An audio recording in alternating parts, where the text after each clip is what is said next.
मोहनलाल शांत स्वभाव का था, साथ ही डरपोक भी था। उसके माता पिता बचपन में ही गुजर गए थे, इसलिए उसके दादा ने ही उसे पाल पोस कर बड़ा किया था।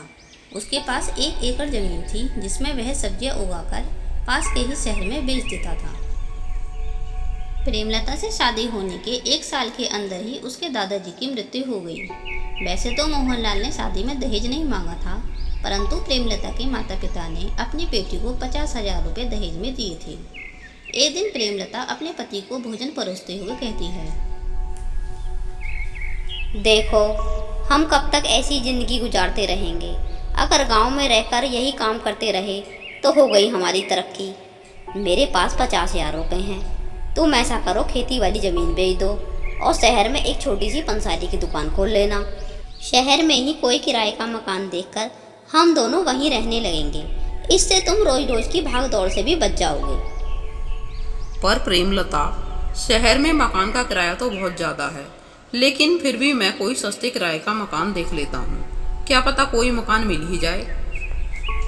अगले दिन मोहनलाल सब्जियां बेचने के बाद शहर में मकान ढूंढने निकल जाता है। उसे कहीं भी कम किराए पर कोई मकान नहीं मिलता है। शाम को शहर के बाहर उसे एक पुराना मकान दिखाई देता है। मोहनलाल वहां जाकर दरवाज़ा खटखटाता है। कोई है?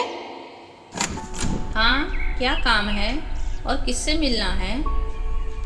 अम्मा जी, यहाँ कोई मकान किराए पर मिल सकता है जिसका किराया भी ज़्यादा ना हो? हाँ बेटा, मेरा यह मकान खाली है, पर मैं इसे बेचकर अपने बेटे के पास दूसरे शहर में जाना चाहती हूँ। तुम ऐसा करो, 50,000 रुपये देकर इसी मकान को खरीद लो। इससे तुम्हारा हर महीने का किराया भी बच जाएगा और मकान भी तुम्हारा अपना हो जाएगा। लेकिन अम्मा जी, 50,000 रुपये तो ज़्यादा हैं, कुछ कम नहीं हो जाएंगे?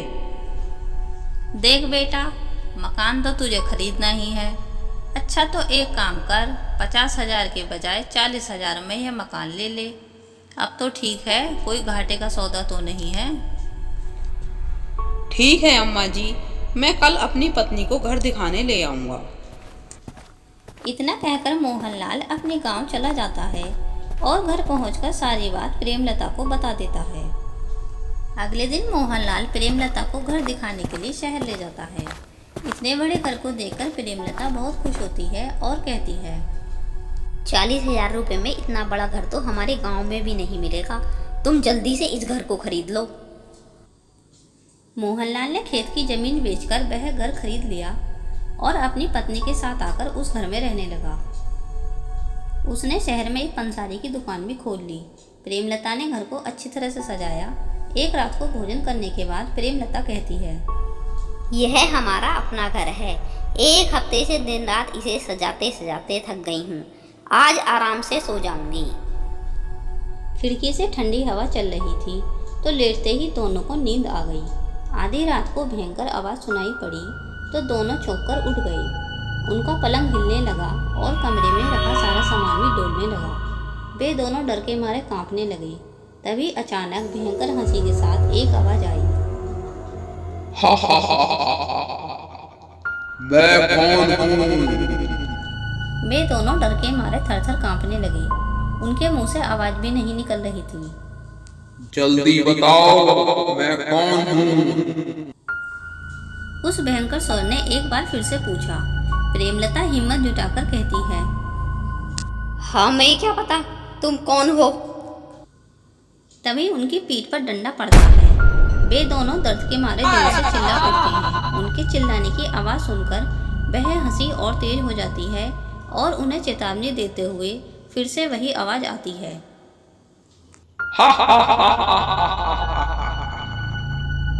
कल ठीक इसी समय पर आऊंगा और फिर से यही सवाल पूछूंगा। उत्तर देने के लिए तैयार रहना। मोहनलाल और प्रेमलता पूरी रात डर के कारण सो नहीं पाते हैं। वे समझ जाते हैं कि इस घर में कोई भूत है, इसलिए अम्मा ने उन्हें यह घर सस्ते में बेचकर उनके मत्थे मर दिया। उनकी समझ में नहीं आ रहा था कि क्या किया जाए। दूसरी रात को फिर उसी भयंकर हंसी के साथ आवाज़ आती है, बता, मैं कौन हूँ? भूत हो और कौन हो, कृपया हमें छोड़ दो। हमें मत सताओ। उन दोनों ने विनती की, फिर भी उन्हें डंडे की मारे पड़ी। तीसरी रात को जब वही सवाल दोहराया गया तो उन्होंने कहा, हमारे लिए तुम भगवान हो, हम पर दया करो। लेकिन फिर भी डंडे की मार से वे दोनों बच नहीं पाते हैं। तब से लेकर हर रात को वह अदृश्य स्वर वही सवाल पूछता था। कोई भी उत्तर देने के बाद उन्हें मार ही पड़ती थी। डर के कारण मोहनलाल अपनी दुकान पर भी नहीं जाता था। एक दिन शाम को उनका नया घर देखने के लिए प्रेमलता का भाई आता है। पूरा घर देखने के बाद उसने कहा, यह घर तो काफी बड़ा है। 1 लाख रुपए खर्च करने के बाद भी ऐसा घर नहीं मिलेगा। 40,000 रुपए में यह घर कैसे खरीद लिया जीजा जी? मोहनलाल और प्रेमलता कोई जवाब नहीं देते हैं और चुप रहते हैं। प्रेमलता अपने भाई को घर से जल्दी भेजना चाहती थी, इसलिए उसने अंधेरा होने से पहले ही खाना बनाकर उसके सामने परोस दिया। खाना खाने के बाद भी प्रेमलता का भाई जाने के लिए तैयार नहीं था। थोड़ी देर तक वह इधर उधर की बातें करता रहा और वहीं सोने की तैयारी करने लगता है। आज तेरा जाने का इरादा नहीं है क्या? रात को यहीं रुकेगा? प्रेमलता ने टोकते हुए पूछा। दीदी क्यों मेरे पीछे पड़ गई हो? कल सवेरे शहर में थोड़ा सा काम है, उसे पूरा करके कल चला जाऊंगा। रात को यहीं रुकेगा तो डंडे की मार से नहीं बच सकता। डंडे की मार? क्या बात है, मैं कुछ समझा नहीं। फिर प्रेमलता उसे सारी बात बता देती है और कहती है, अगर इस मकान के कोई 30,000 रुपये भी दे दे तो हम इसे बेचकर जल्दी से यहाँ से जाना चाहते हैं। ठीक है दीदी, अब मुझे नींद आ रही है, इसके बारे में कल बात करेंगे। आधी रात होते ही वह भयंकर आवाज फिर से सुनाई देती है। मैं कौन हूँ? मोहनलाल चौंककर उठ जाता है। हनुमान, हमें इस भूत से बचाओ। प्रेमलता के भाई का नाम हनुमान था। चिल्लाने की आवाज सुनकर हनुमान जाग जाता है। वह भयंकर स्वर फिर से बोलता है, बता मैं कौन हूँ? मुझे क्या पता तू कौन है, पर क्या तुझे पता है मैं कौन हूँ? हनुमान हूँ, हनुमान। तू हर रात को आकर इन बेचारों को डंडे मारता है, धमकाता है। मैं तेरा अंत करने के लिए ही यहाँ आया हूँ। कल मैं तुझे बोतल में बंद करके जमीन में गाड़ दूंगा, या सुलगती आग में तुझे फेंक दूंगा, या इमली के पेड़ से तुझे बांध दूंगा, तब बताऊंगा कि तू कौन है। हा हा हा हा हा। यह सुनते ही भूत डर के मारे चिल्लाने लगता है और कहता है, आप रे, इतनी बड़ी सजा ऐसा मत करना, मैं इस घर को छोड़ के अभी जा रहा हूँ। इन शब्दों के साथ ही एक छोटी सी गठरी पलंग पर गिरकर खुल जाती है। उस गठरी में से सोने के सिक्के निकलते हैं। इतने सारे सोने के सिक्के देखकर सभी चौंक जाते हैं। जीजा जी, आप इतने भयभीत क्यों रहते हैं? जो डरते हैं दूसरे लोग उन्हें और अधिक डराते हैं।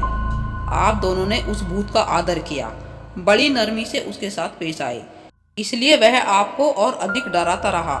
साहस और निडरता के सामने तो बलवान शत्रु के भी पांव उखड़ जाते हैं। आप उसके आगे गड़गड़ाते रहे, जिससे उसकी हिम्मत बढ़ती गई। मैंने जब उसे धमकाया तो वह भाग निकला और उसने आपको जो दुख दिया उसका मुआवजा भी देकर गया। हिम्मत में बहुत ताकत है। अब कल से ही अपनी दुकान पर जाना शुरू कर देना और निश्चिंत होकर सोना। हनुमान, तुम मुझसे छोटे हो, लेकिन आज जीवन की सच्चाई बताकर तुमने मेरी आंखें खोल दी हैं। हमें उस भूत से भी छुटकारा मिल गया और धन भी प्राप्त हुआ। अगर तुम्हें ऐतराज ना हो तो उस धन से कोई काम शुरू कर लेते हैं। उसे तुम देख लेना और हमारे साथ यहीं रहो, फिर ना कोई डर रहेगा और ना ही चिंता। हनुमान मोहनलाल के प्रस्ताव को स्वीकार कर लेता है और वहीं पर रहने लगता है।